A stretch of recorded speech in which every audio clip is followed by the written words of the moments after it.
I was thinking yesterday how spring is now officially sprung, and you know, when the weather's nicer and the flowers are all starting to bloom, it really does motivate me more to want to kind of take stock of where I am in life.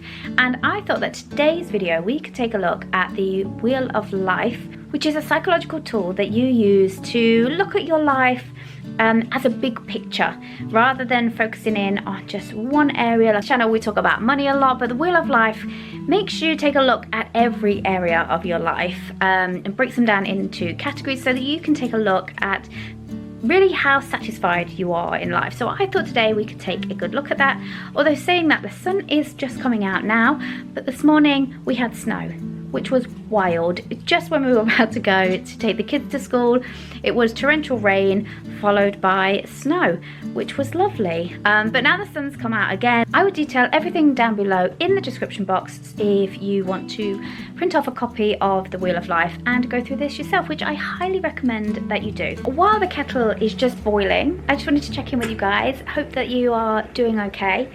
I'm not gonna lie, I've had a tough couple of months.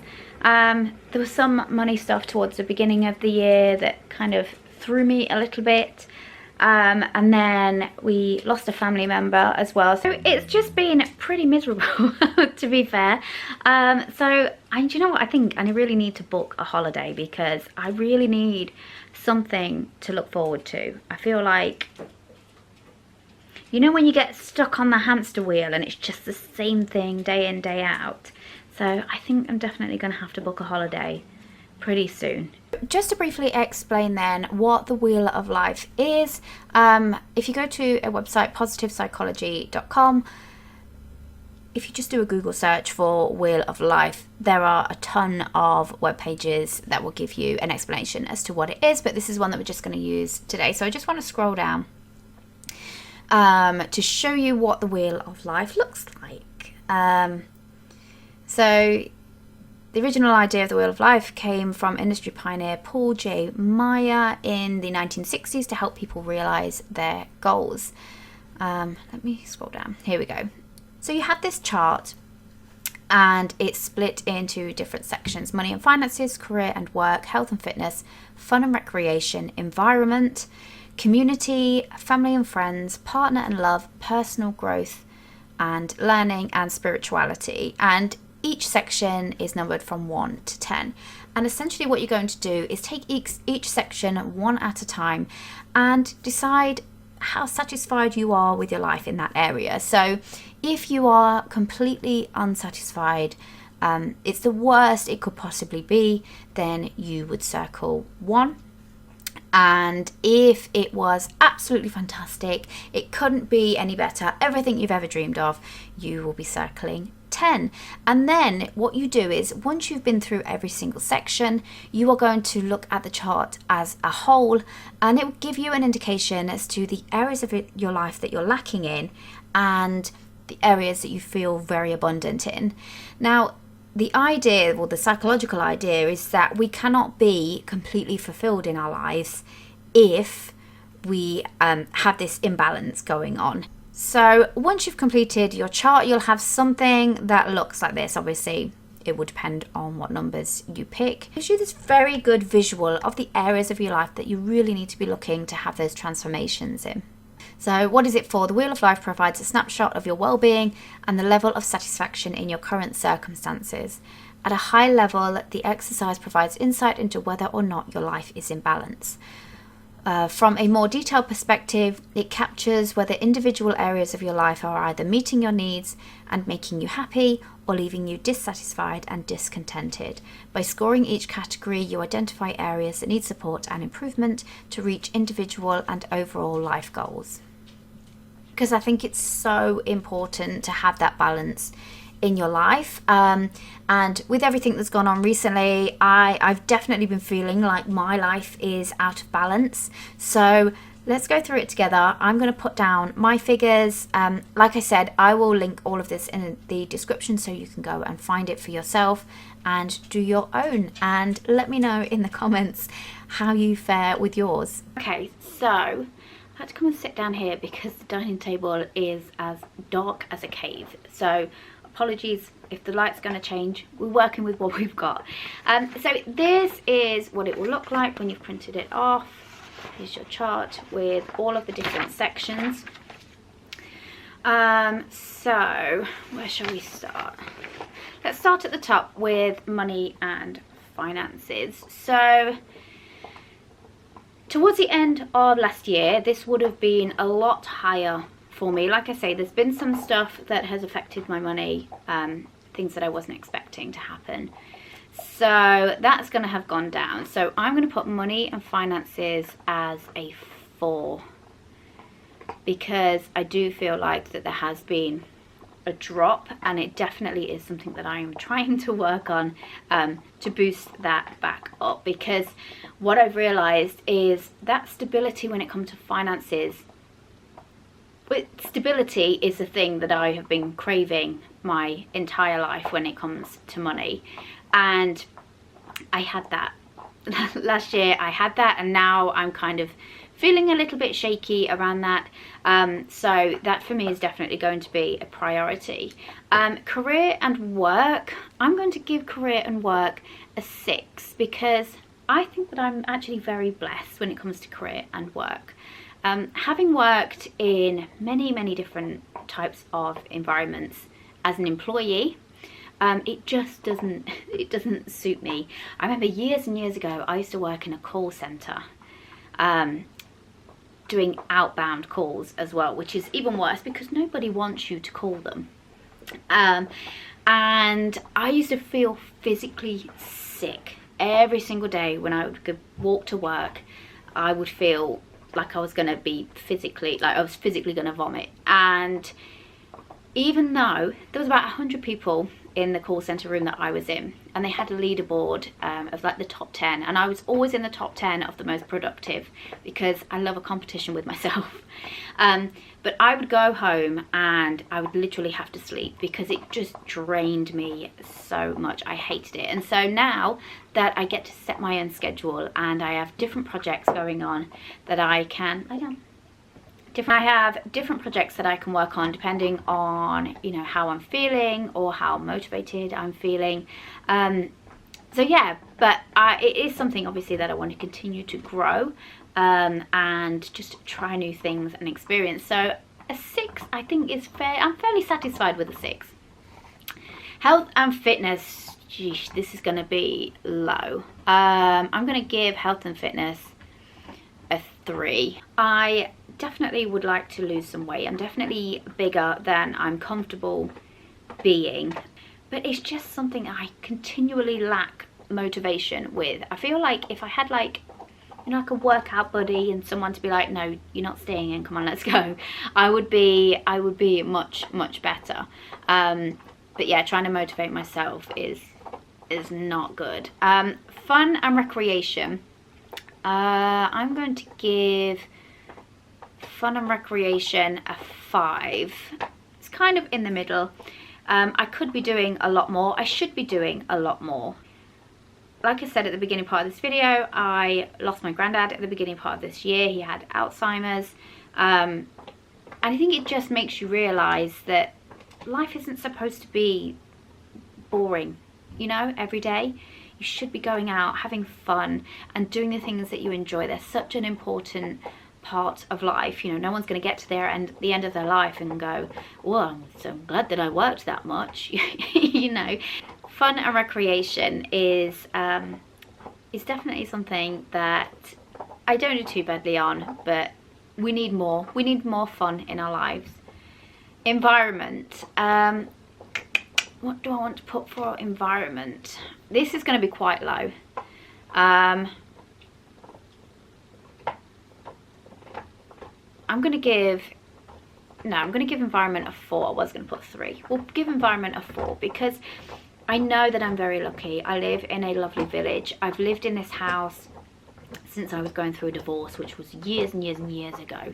This is the home that my kids, you know, have grown up in. This is what they will always see as their childhood home. And when we first moved in here, everything was chaotic in my life. Obviously, I was, you know, about to be embarking on going through a divorce, and just things were just really up in the air. And this house, why am I going to get emotional?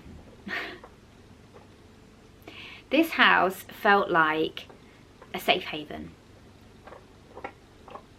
I don't know why I'm going to get emotional.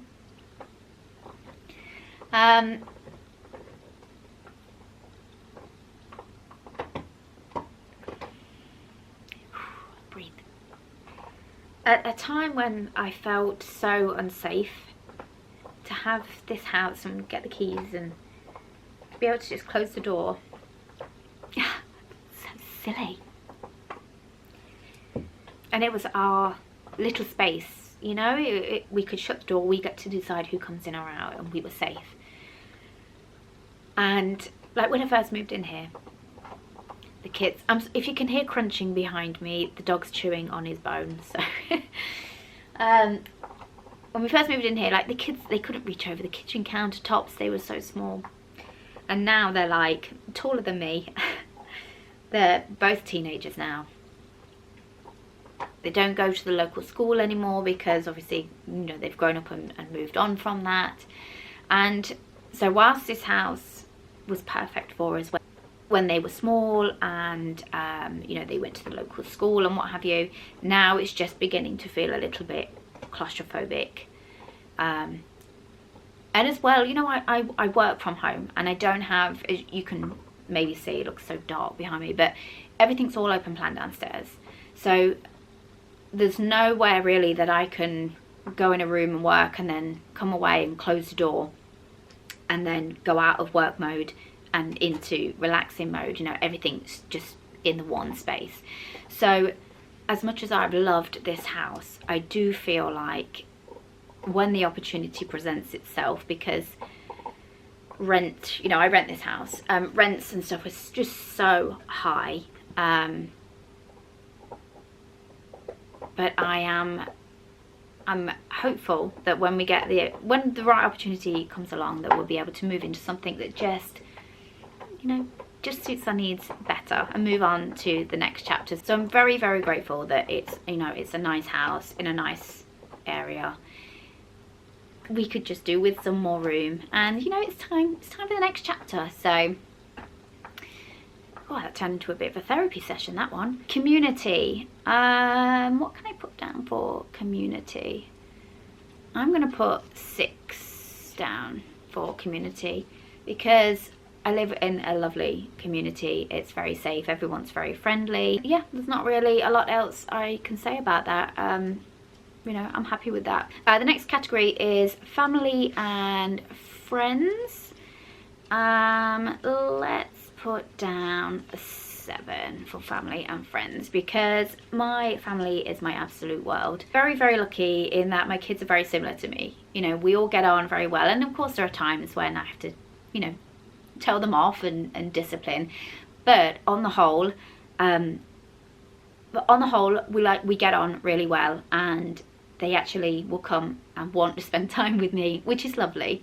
The rest of my family is more kind of spread out now, but I still keep in contact with them. The one thing I would say is that could move this area up to a 10 would be friends. I have a very, very small circle of friends, and that's how it's always been.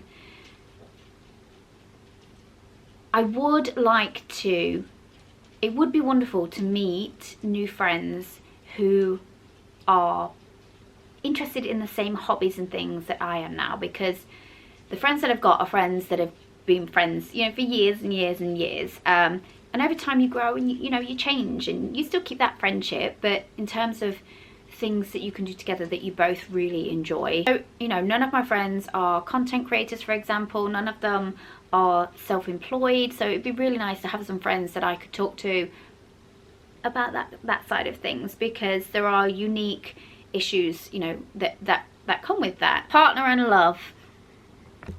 Jeez. This is you see, I don't want to mark it low because I've been single for a really, really long time. I've dated, but I have never introduced a man to my children. I've never gotten into another serious relationship since my divorce, and that's been out of choice. Like I say, I've dated and stuff, but the idea of making it more serious. Ooh, no thank you. And when I would ask myself the question, would I want to introduce this man to my children, the answer has always been no. Obviously they're getting older now, but I don't know how much of that is fear, being a single parent, of bringing someone in to your children's lives and them hurting the kids. Whether that's because, you know, the kids would make a bond with someone and then things not work out and then the kids get hurt, or whether it's something more sinister. I think in the back of my mind that was always there. Finding love was never a priority when the kids were younger, and then they get older, we have the pandemic, even harder, and now it's like, where do you even go to meet people? So although I would love to meet someone and have a healthy, happy relationship, I'm also like, I'm good on my own. So what should I score that? I'm going to score it a 6. Because although I'd like a partner, it's important to learn to love yourself and be okay with just you. Personal growth and learning. This is one area that I'm probably the happiest. I'm going to give that an 8, because if there's one thing that I love to do, it's to learn new things. And personal growth, I mean, the books and stuff behind me, I think it's so important that we continually evolve as people. You know, if you ever had people say to you, you're not the same person anymore, you've changed, good, I'm glad that I've changed. If I was the same person I was 5 years ago, something's gone terribly wrong. So personal growth and learning, I'm going to give that an 8. Spirituality.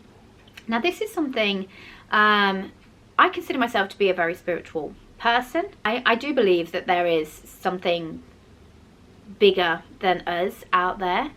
And so I'm going to give spirituality a 7, because I'm pretty satisfied with that part of my life. So that's the chart filled out then. So let's go and do the whole spider thing.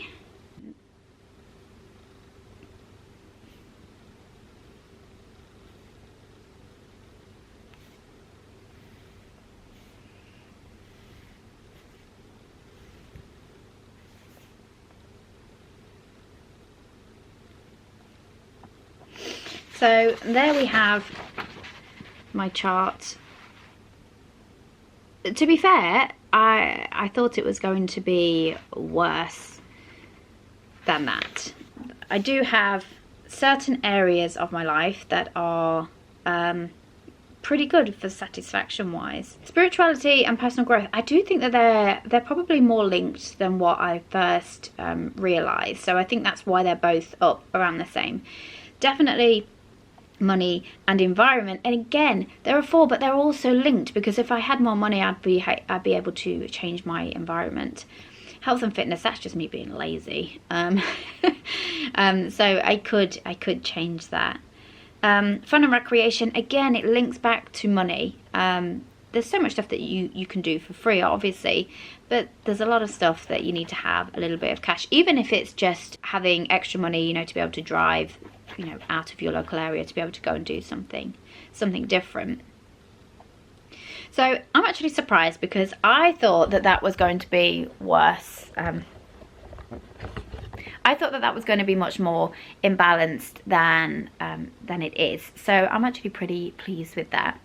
If you filled out yours, please let me know what are your areas where you're super satisfied and what are the areas where you are less satisfied. I'm going to save this sheet, I'm going to write the date on, and then in 6 months time I'm going to come back and we'll make another video. We'll do it again on the same sheet, and we will see whether we've been able to improve any of those areas and where we stack up them. If you have enjoyed this, please hit the subscribe button, it really does help. Give this video a thumbs up, because it helps the video get into the algorithm, and my views have really been hurting since YouTube put me in YouTube prison last year. They haven't really recovered, so any kind of interaction with the video is very much appreciated, and I'll see you guys next time. Take care.